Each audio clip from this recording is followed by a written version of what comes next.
All right, guys. So, how to make the best hot matcha latte my way.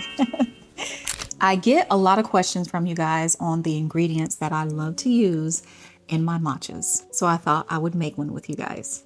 And these are the ingredients that I love to use. Not a lot that goes on my list and not a lot that goes in my matcha as well. I love using this brand of creamer. It's from Silk. It's soy based and it doesn't have an aftertaste. I hate creamers that have an aftertaste. And I've been using this for years. It's amazing. Low in calories, low in carbs as well. And you don't have to use a lot of this for it to get really sweet. This is the brand of almond milk that I love to use. It's Almond Malk. This is the one of the matcha brands that I love to use as well. You can see the name on the package. Hopefully you can. If not, I will list everything in the comments or in the caption. This is for baking and culinary purposes. It's a culinary grade matcha and it's for latte smoothies and blended drinks as well.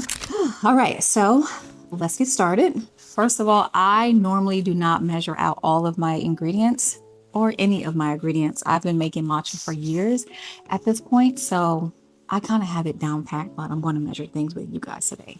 I used to be a heavy coffee drinker, coffee dreamer. I switched over to matcha when I started eating for my blood type, and coffee was on my avoid list. And I still drink coffee sometimes, but when I do drink it, I noticed right away how dehydrated my skin gets. Like coffee naturally dehydrates you. I notice when it pulls the moisture out of my skin. With matcha, it still does have caffeine, way less than coffee, but it is not dehydrating at all. If anything, matcha has a lot of great health benefits, and I will list them off here for you. And one of the most important health benefits that matcha has is antioxidants, which are great for your body and great for anti-aging as well. First thing I'm going to do for you guys is pour a cup of almond milk. We're going to get this started on the stove.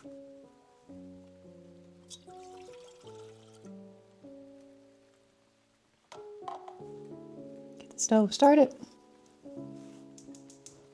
So while we're heating that up,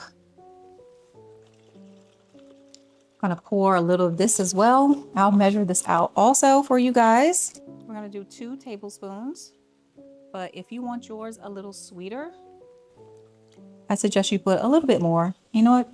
I might put 1 more tablespoon. I'm gonna pour that in the pot.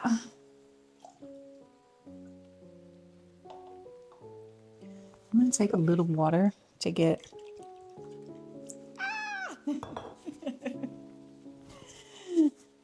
the rest of the ingredients out of this. Now, I'm going to take the cup that I normally like to drink out of. Yes, I know it's a paper cup. Why am I drinking out of a paper cup at home? It's because I feel like my drink stays hot in this cup. I can also put a to-go lid on it as well when I'm going to leave the house. When 9 times out of 10, I am leaving the house and what I'm drinking is already in here. So we are going to fill this up a quarter of the way with water. Check on that. And I'm going to pour this in here so you guys kind of get an idea. It is about 3/4 of water. And this cup is about 16 ounces. So it is a lot of liquid. So I filled this up a little less than halfway with 3/4 cups of water. I want to take my matcha. That's almost coming to a boil. And I am going to get a tablespoon of matcha. I like mine really, really matcha-y. That is boiling. Let that get to a boil. So it kind of like gives it like a little foamy froth. You have to keep your eye on that as well because it will boil over. All right, we have our tablespoon of matcha. You guys might want a little less. Like I said, I like mine really matcha-y. I don't think that's a word.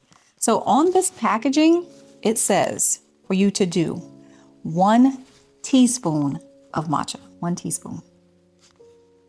I'm using a tablespoon, so.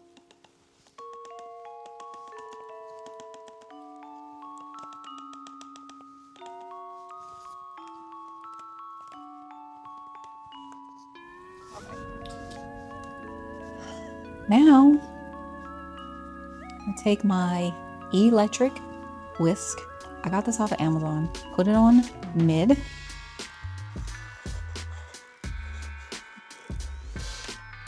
You can see that.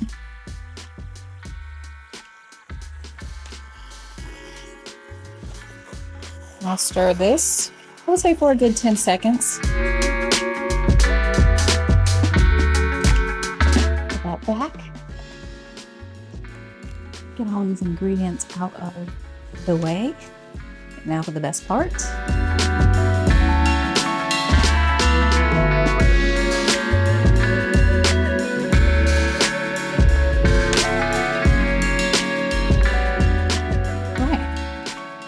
That looks good.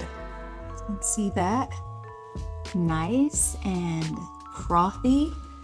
One of the best ways to tell if your matcha is good or has mixed good and you have made a good mixture of the almond milk is if it has like this nice froth at the top. You don't want a matcha with no froth at the top. Can you see that? Yes, froth.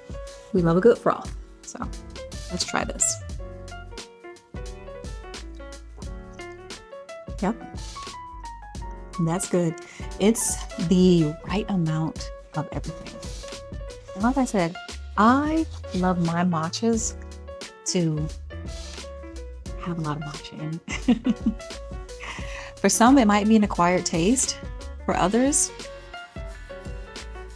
you might just like it, or mixing it the way that I have, you might really like it, you might really enjoy it. You might want a little more sweetener, a little less matcha. So if I were you guys, I would try a little less matcha, a little more sweetener. It depends on what you may like, but this is how I like mine. Until next time. I hope your matcha's good.